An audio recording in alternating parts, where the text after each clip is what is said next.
State your name. Lawrence McIver, better known as Lucci, from Las Vegas. Born and raised? Yes, sir. So what was your life like growing up here in Vegas?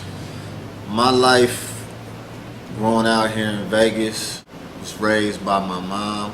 My dad, I never really had my dad in my life growing up. I was good in sports. You know, for years I remember as a child I lived with one of my coaches. And you know, he was a pimp, you feel me? What I've seen, how to treat a woman, how he was treating his women, that's how I felt like, okay, this is the way to treat a woman. And I would see, you know, them come back with wads of money after they come back from work, and you know, the way that they treated him like he was some type of god. And that's when I got infatuated with, I think it started early, with money and sex and greed. The tip of the iceberg for me is when I actually started engaging into these activities. Is I never forget, it was my 6th grade year, and my father had just came back into our life for the first time.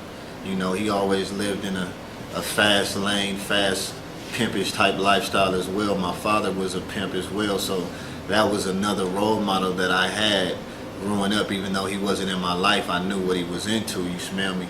But he finally came back into my life, into our life, when he ended up having twins, which is my younger brother and sister, Savion and Iman. And him and my mom got back together.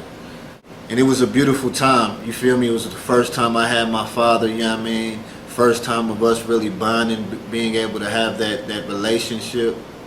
One day I was a star of the basketball team, you know what I mean, because that's what I do.